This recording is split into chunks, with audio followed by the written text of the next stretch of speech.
bilang begini, kalau kalian masuk ke dalam hakikat, yang perlu itu liturgi Natalnya atau tanggal 25 Desembernya. Gitu. Karena masing-masing teori untuk mendapatkan 25 Desember itu banyak teorinya. Dan ada yang mendapatkan tanggal lain. Jadi daripada rame itu ya sebetulnya yang penting itu penetapan 25 Desembernya atau bagaimana kalian ya melakukan liturgi sebagai napak tilas Natal yang itu peran utamanya adalah Bunda Maryam dan Baginda Yesus. Aku bilang begitu. Jadi nggak usah rame gitu loh.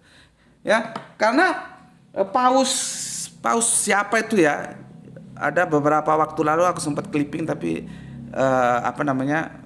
Nggak tahu di mana ada clippingnya. Dia juga mengatakan bahwa 25 Desember ini boleh untuk dikoreksi. Artinya apa? Ini bukan sebuah kebenaran yang exactly. Tuh. Ya. Jelas ya? Oke, sejarahnya seperti itu ya. Ya, sejarahnya seperti itu. Sekarang kita masuk ke tinjauan Alkitab. Udah berapa lama, Le? 44. Masih 44. Semoga bisa selesai dalam 1 jam ini ya. Historikalnya seperti itu. Sekarang kita lari ke Alkitab. Ya. Tadi dikatakan Natal itu bukan tradisi pagan ya. Natal itu tradisi surgawi gitu ya. Kamu bisa lihat sendiri dari sudut sejarah tadi ya. Itu pagan atau surgawi. Silakan simpulkan sendiri. Ya. Karena dia tidak Alkitab dia. Ya. Oke. Alasan si pengkhotbah tadi itu kita sebut pengkhotbah ya. Karena yang pertama kali merayakan Natal malaikat. Dia bilang malaikat merayakan Natal.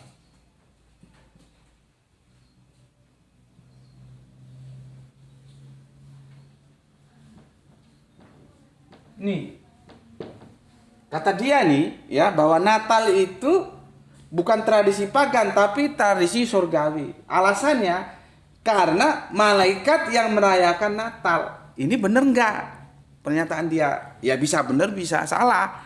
Kita jangan keburu-buru bilang salah. Kita sekarang harus kembali ke Alkitab. Kok tadi kan sejarah yang aku sampaikan, gitu ya. Itu saat disampaikan oleh saudara kita Isra dari Ambon, benar ya. Kalau kita umat Islam tidak ada ulang tahun, yang ada ulang hari. Ini supaya goblok-goblokmu ini yang di TikTok ini ngerti. Nggak ada ulang tahun kita orang Islam. Yang ada ulang hari, itu yang diajarkan Kanjeng Nabi kita. Ya, bukan ulang tahun, ulang hari. Caranya gimana memperingatinya? Dengan puasa. Kanjeng Nabi ditanya, "Ya Rasulullah, mengapa engkau berpuasa di hari Isnain?" Maka dijawab, "Karena hari Isnain itulah aku dilahirkan." Yang jadi masalah, publik mainstream memahami secara tekstual yang tersurat tapi tidak memahami apa yang tersirat. Maka mereka puasa kelahiran, puasa sunahnya itu hari Isnain. Kalau gue enggak, makanya lu tahu, kalau yang di YouTube sudah tahu. Kenapa gue setiap Selasa itu puasa? Karena gue dilahirkan hari Selasa. Berdasarkan hadis itu kan jelas.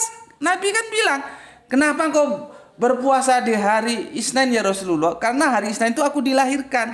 Lah kalau Nabi dilahirkan hari Selasa sama dengan Gus Beti, ya hari Selasa itu puasanya. Itu melihat hadis. Ya ini tapi gue harus berantem dengan saudara gue ya nggak apa-apa. Silakan saja. Gue juga nggak larang lu mau tetap Senin silakan, itu urusan lu, urusan gue Selasa. Karena gue memahami hadis itu seperti itu. Jadi artinya supaya kalian nggak ada ulang tahun kita, nggak ada ulang hari justru. Setiap hari kelahiranmu ya diperingati dengan ibadah puasa. Kalau dalam tasawuf Jawa namanya puasa neton, puasa kelahiran. Jadi nggak ada ulang tahunan. Jadi kalau anakmu, istrimu, apa-apamu terserahlah, minta diulang tahun nih itu kamu ingatkan. Beri penjelasan dengan baik.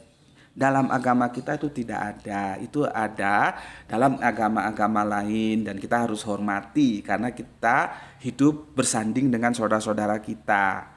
Gitu. Ya, jangan terus ulang tahun sewa hotel, sewa ini itu tetek mbok untuk sodako beres. Jadi ojo goblok gue. Kita itu ulang hari bukan ulang tahun, ya. Ini yang di TikTok belum tahu nih, gue kasih tahu lu. Ya. Islam itu ulang hari bukan ulang tahun. Jangan goblok kamu.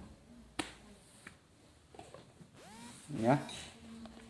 Bismillahirrahmanirrahim. Oke. Kita mulai sekarang, ya. Kita mulai. Bener nggak malaikat tuh merayakan Natal? Ya, ini tuh taruh sana tuh biar nggak menu-menu itu Pak. Ya, bener nggak sih? Ya. Natal, natalis, disnatalis itu apa sih? Kalau kita milad kelahiran, ya. Nanti itu ada yang salah itu milad, maulud, ya terus ada lagi muludan kata orang Jawa. Orang Jawa lidahnya begitu, ya. Ya.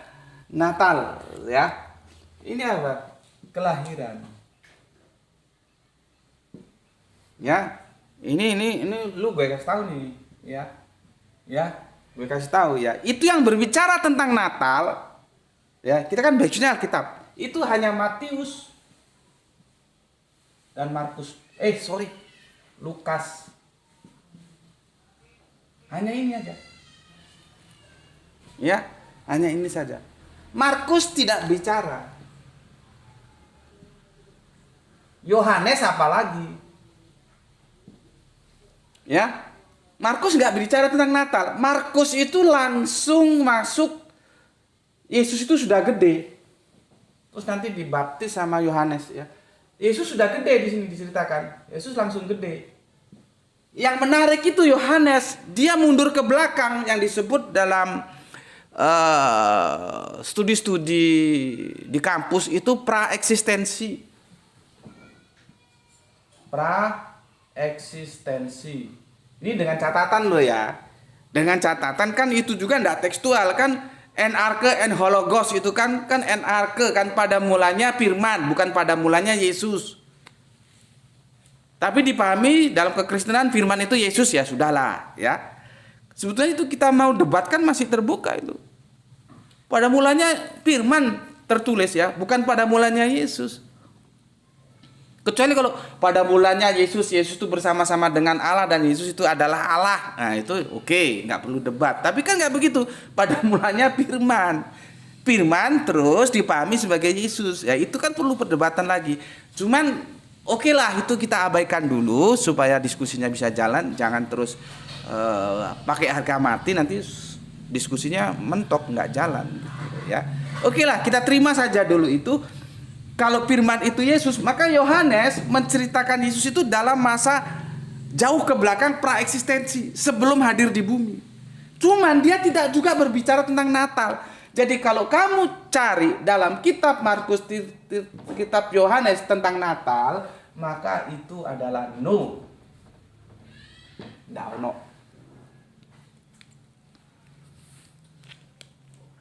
Why? Kenapa? Itu nanti kita kaji,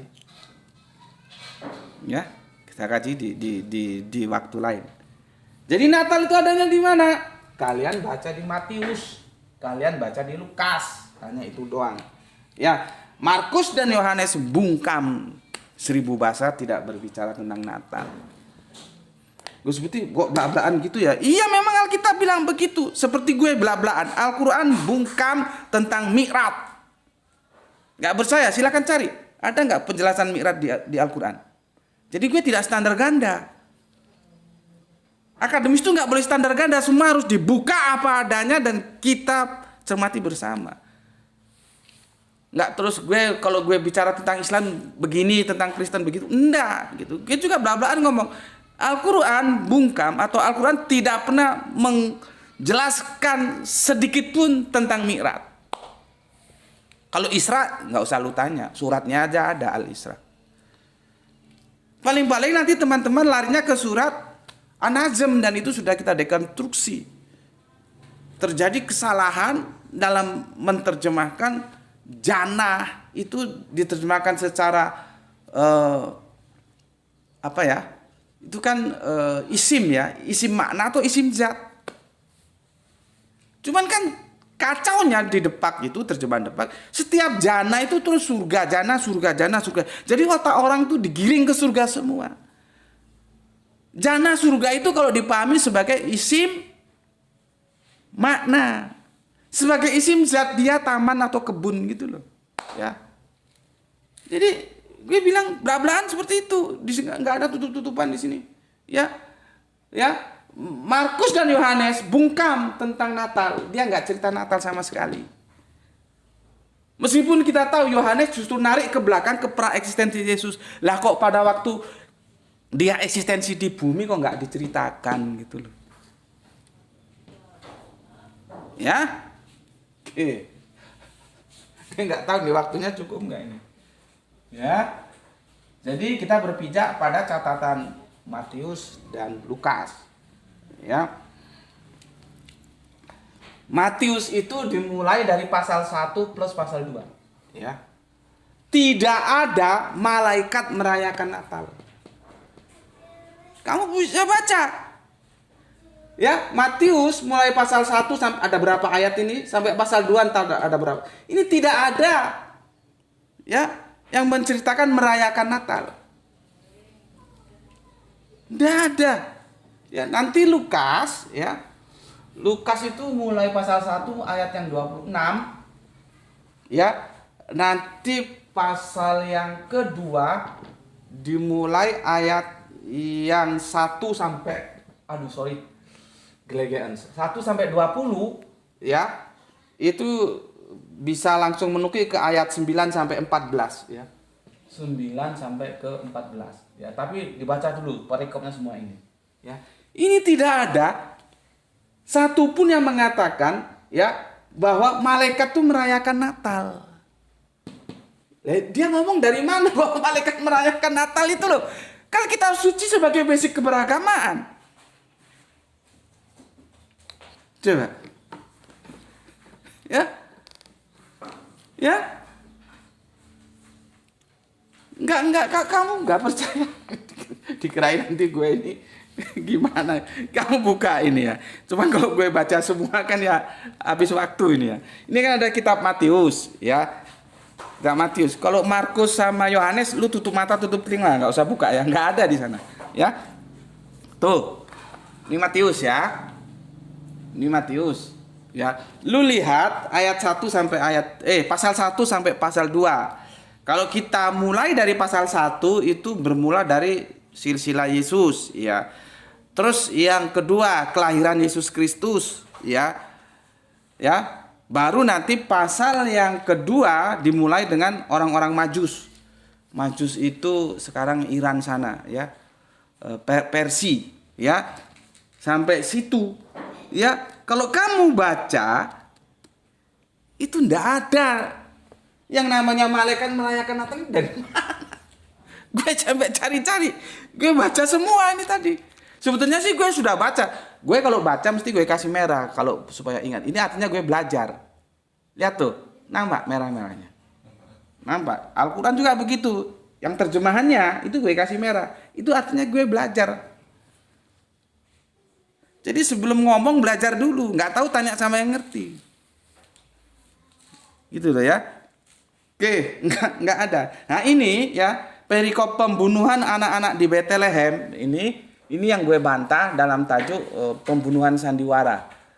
Ini yang disusun oleh Matius. Videonya sudah ada yang gue bilang tadi ya, lu lihat. Ya. Oke. Sekarang yang Lukas. Ya. Lukas. Dimulai Lukas 1 ayat yang ke-26. Ya, nih pemberitahuan tentang kelahiran Yesus. Nih. Ya. Ke-26 ya. Nanti terus ini masih introduction lah gitu ya.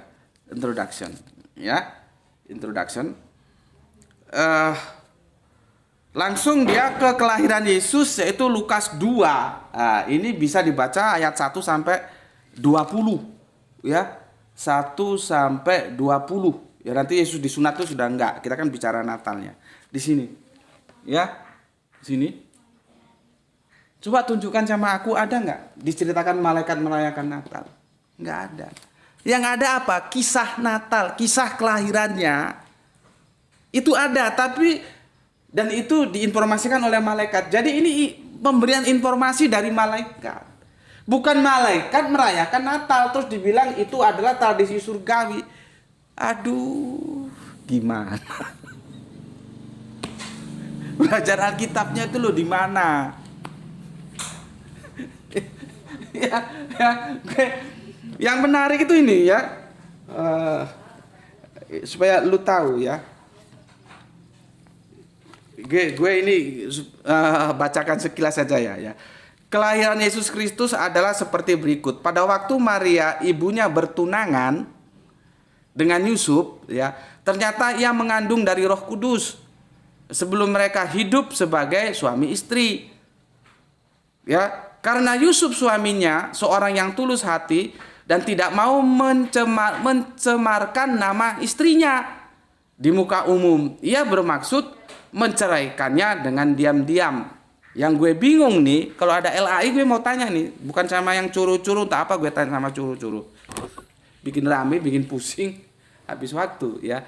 Sebetulnya statusnya Bunda Maria saat itu terhadap Pak Yusuf ini bertunangan atau istri. Karena di atas dibilang begini, kelahiran Yesus Kristus seperti berikut pada waktu ibunya bertunangan dengan Yusuf.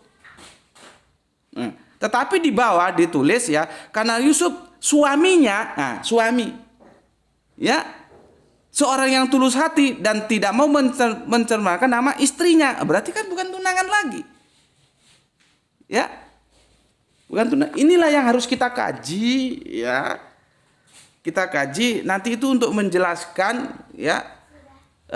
Bagaimana tuduhan-tuduhan kepada Kanjeng Nabi Muhammad yang menikahi anak kecil lah, yang pedofil, yang segala macam. Ini akan masuk ke sana karena mereka satu rumpun semitik. Ya. Logikanya kan begini, ya. Kalau Yusuf sudah sah menjadi suami istri, tidak lagi bertunangan, ya. Kalau Maria hamil kan nggak ada masalah. Tapi kenapa kok bermasalah dan mau diceraikan? Terus sama malaikat tidak boleh karena dia hamil dari Roh Kudus. Karena Yusuf curiga, lu belum gue apa-apain kok sudah hamil, perut lu gede, gitu loh. Ngerti? Jadi aku sudah sampaikan, khususnya saudara-saudara kita Katolik itu selalu menekankan diksi perawan Maria. Jadi keperawanan dalam tradisi Semitik saat itu menjadi sesuatu yang sakral. Yang sudah gue pernah jelaskan dulu ya. Kalau manten baru gitu ya, malam pertama itu di pantatnya yang perempuan itu dikasih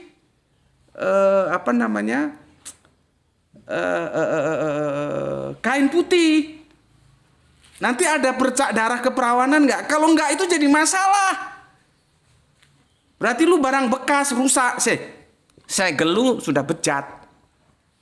Dan itu bisa jadi menuntut nanti itu di perjanjian lama lah ya, dan aku sudah bahas tapi lupa beberapa tahun yang lalu. Ya. Nah, kan logikanya begitu. Kalau Yusuf sudah berhubungan suami istri dengan Maria, kenapa jadi masalah ketika Maria hamil? Jadi catatan Matius itu menunjukkan meskipun mereka sudah menikah suami istri, tentang diksi tunangan tuh nggak tahu gue gimana penjelasannya itu orang LA itu, ya. Tapi Yusuf belum melakukan hubungan suami istri gitu loh. Makanya Yusuf kaget lah, lu perut lu gede, lu belum gue apa-apain kok sudah hamil. Paham cerita yang disuguhkan oleh Matius ini? Kalau otak-otak setengah tiang pergi aja, jangan ngaji di sini. Gue jelasin capek-capek, lu goblok aja. Ya. Ini Peliknya di sana, masalahnya di sana, ya. Makanya terkhusus saudara Katolik kita menjelaskan mesti untuk perawan Maria, perawan itu mesti disebutkan. Nah, aku mau kasih tahu untuk kalian apa? Islam pun memberikan pembelaan yang nyata kepada Bunda Maryam bahwa dia adalah wanita soleha. Bukan hanya kalian saja. Nanti kan ramenya kita di Ukta Harun. Ya. Ada yang ngomong Ukta Harun loh. Nabi Harun tuh hidupnya tahun berapa? Bunda Maryam tahun berapa? Gue tanya, kalau Yesus anak Daud itu, Yesus itu satu usia enggak? Satu masa enggak dengan Daud? Gitu aja. Tapi kalau mau penjelasan detail, lihat videonya. Sudah ada. Bagaimana Ukta Harun itu harus dipahami. Gitu loh ya. Jadi Al-Quran itu juga membela dengan sepenuh hati kesucian seorang Maria yang dia masih perawan. Bukan hanya kalian. Di sini kan terjadi titik temu yang indah. Kalau kita sama-sama paham tentang kitab suci. Gitu. Ya. Oke, berapa jam tuh? 1 jam 4 menit. Waduh, sudah lewat 4 menit ya. Aku singkat-singkat aja lah ya, karena waktunya sudah melampaui 4 menit. Ya. Ini sudah paham ya? Kamu baca Matius pasal 1 sampai pasal 2 seluruhnya nggak ada malaikat merayakan Natal. Kamu baca Lukas 1:26 ya sampai pasal 2 1 sampai 20 nggak ada malaikat merayakan Natal. Yang ada malaikat itu menginformasikan tentang Natal, tentang kelahiran. Itu ada, itu namanya kisah Natal, bukan memperingati Natal, bukan merayakan Natal. Gitu loh. Nggak tahu itu yang khotbah itu sekolah Alkitab di mana itu, kok gitu saya nggak ngerti. Coba gue suruh khotbah di gereja gitu, akan gue jelaskan seperti ini. Dan gue akan dengan apa ya? Dengan luas menjelaskan karena Alkitab bilang gue nggak lari dari Alkitab gitu loh. Nggak ada ceritanya malaikat itu merayakan Natal. Ya, oke. Udah ya, gue hapus ya. Sekarang supaya lebih clear ini gue hapus ya. Ayatnya udah gue bilang. Ya. Sekarang bagaimana perspektifnya Matius dan Lukas tentang Natal ya? Sebetulnya sudah selesai, sudah terjawab, nggak ada ya. Ya, jadi itu tradisi surgawi benar atau enggak? Silakan jawab sendiri. Ya, Natal ya. Ini perspektifnya beda-beda. Ya, Natal. Ini Matius ya. Matius, ini Lukas. Kalau kita komparasi begini ya. Ya, Matius, Lukas ya. Starting pointnya Matius itu di Majusi. Ya. Starting pointnya Lukas itu di Gembala. Penggembala maksud gue. Starting pointnya sudah nggak sama.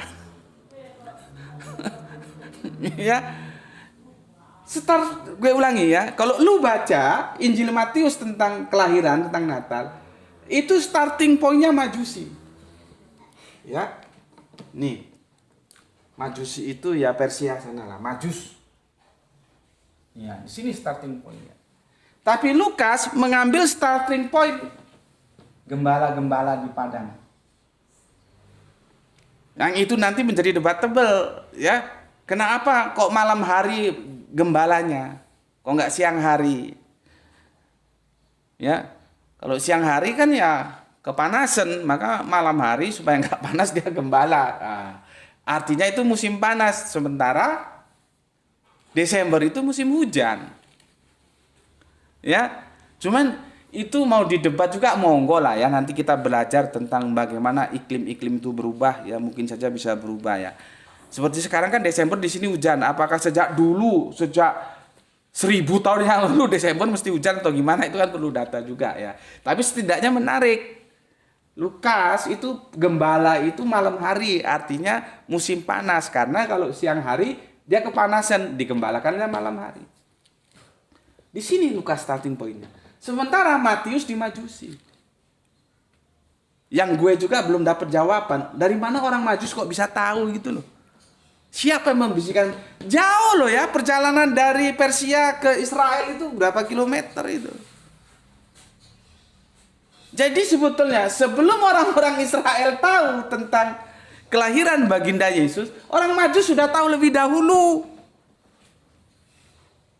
Agus Beti bisa-bisa aja loh. Alkitab Matius bilang begitu kok. Lu baca kitab nggak mau bantah gue? Kalau lu geblek ya nggak usah bantah gue. Ya, jadi orang Israel belum tahu, orang Majus sudah tahu. Hebat kali.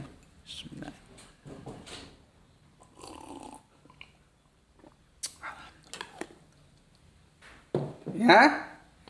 Tuh. Ya. Terus nanti Majus itu ya dikaitkan dengan kalau kekuasaan ya.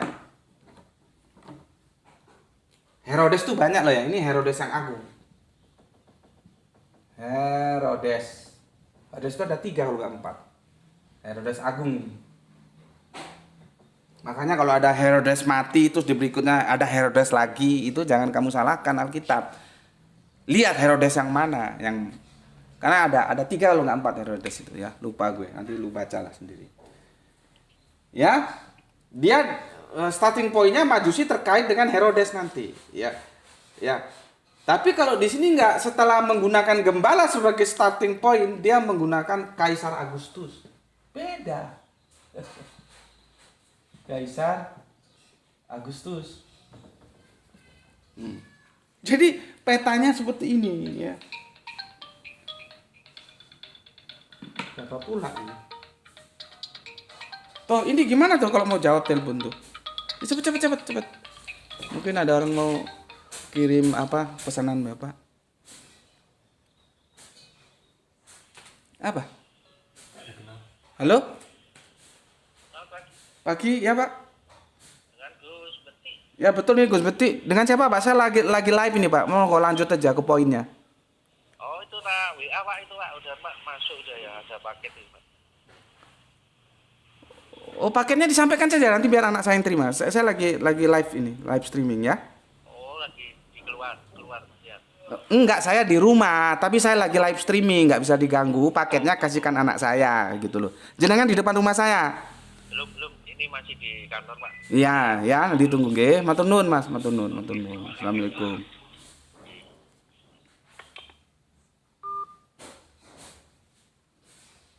Sampai mana tadi? ya Herodes ya itu 37 ya SM sampai 4 SM ya, sedangkan Agustus itu 27 SM 27 SM sampai 14 SM. Natalnya itu kalau Matius dikaitkan dengan pertama Majusi tadi, kedua Herodes tadi, ya. Sedangkan ini enggak gembala dan Kaisar Agustus. Pertanyaannya, mana yang benar? Di masa kekuasaan Herodes atau Kaisar Agustus? Silahkan cari sendiri dengan cara mengkonversi.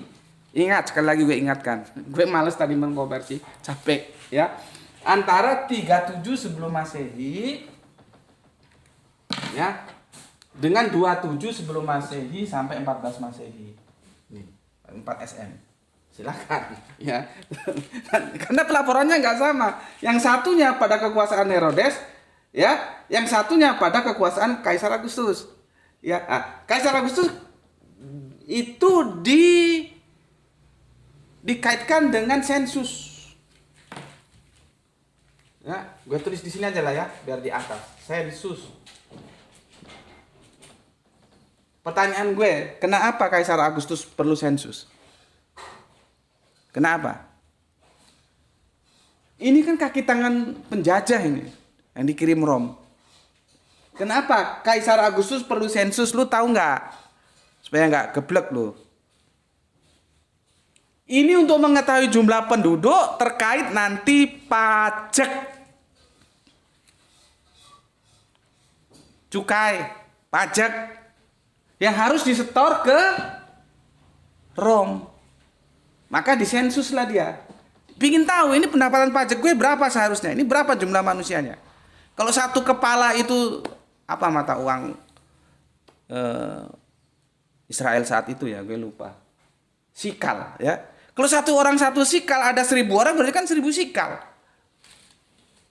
Gitu. Jadi kepentingan sensus ini untuk pajak. Nah, sekarang katanya pajak kita mau dinaikin ya. Jadi jangan kaget. Kalau di negara kita ada pajak, jauh sebelum Yesus lahir sudah ada pajak. Itu aslinya dari sini pajak itu. Jadi nggak usah kaget. Tapi ya pajak lah. Tapi jangan tinggi-tinggi gitu ya. Gue dengar sih itu nggak jadi diketok palu ya, kenaikan berapa persen itu ya. Bisa mampus kita pajak ini.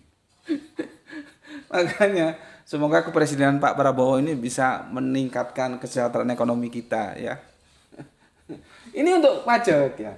Nah, Herodes ini nanti yang gue sudah bikin videonya ya, sandiwara pembunuhan ya. Herodes ini dikisahkan Matius, dia dibohongi sama Majus. Majus kan ngomong, Herodes kaget, raja orang Yahudi mau lahir. Loh, raja? Bukankah gue di sini penguasanya? Main-main. Siapa raja orang Yahudi? Nah, kalau bahasa gue begitulah ya. Tapi di Alkitab ya nggak begitu, lu baca sendiri. Ya, Herodes ngatur siasat. Oh iya, lu cari. Nanti kalau udah ketemu gue kasih tahu ya. Nah, maksudnya gue kasih tahu mau diapain sama Herodes? Mau dihabisi karena tidak ada boleh 2 matahari kembar. Gitu loh. Ya, makanya ketika pulang dia Majus tidak mengikuti jalan yang awal, dia cari jalan lain. Kalau di Matius itu dibisiki oleh malaikat, Herodes merasa ketipu, maka dia bikin sebuah kita terima dulu itu benar atau tidak ya. Nanti bisa penjelasanku bisa lihat di sandiwara pembunuhan di video yang aku bilang tadi ya. Itu adalah anak umur 2 tahun diperintahkan bunuh. Ya, sensus ini 8 Masehi. 8 sebelum Masehi. Nah, sekarang ya ini perintah membunuh ini kapan? Ini harusnya sama. Ini kan harus dikurangi 2 karena umurnya sudah 2 tahun ya. Kalau ini 8 ya. 8 maka perintah ini seharusnya 10 sebelum Masehi. 10 2 ke belakang 10 kan 8 ketemu dia. Kalau memang ini bener gitu loh. Makanya gue bilang tadi, yang namanya konversi dalam perhitungan tempus delikti itu enggak bisa sakakli. Enggak bisa, ini tepat, enggak bisa. Jadi ya sudah dimaklumi saja gitu ya. Nah, makanya dari sini lu tinggal bisa nanti baca apakah Matius dan Lukas itu tidak bertentangan. Yang satu bilang zamannya Herodes Agung, satunya zaman Kaisar Agustus. Itu apakah bisa dikatakan yang bertentangan itu surgawi? Itu aja. Ya. Oke, itu dulu penjelasan dari aku ya. Kalau tanggapanku apakah itu surgawi ataukah pagan, itu sudah jelas sinkritisme dan ada videonya, silakan tonton di situ. Ya, itu penjelasanku. Lagi-lagi aku bilang ini dalam wacana akademik, kita tidak dalam apa yang di luar akademik tidak boleh ya. Kita harus hormati, harus hargai ya.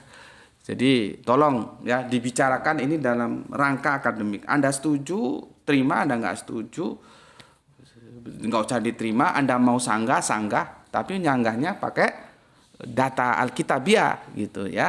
Argumentasinya ada, jangan pokoknya gitu ya. Oke. Sementara itu dulu yang bisa aku sampaikan ya. Dalam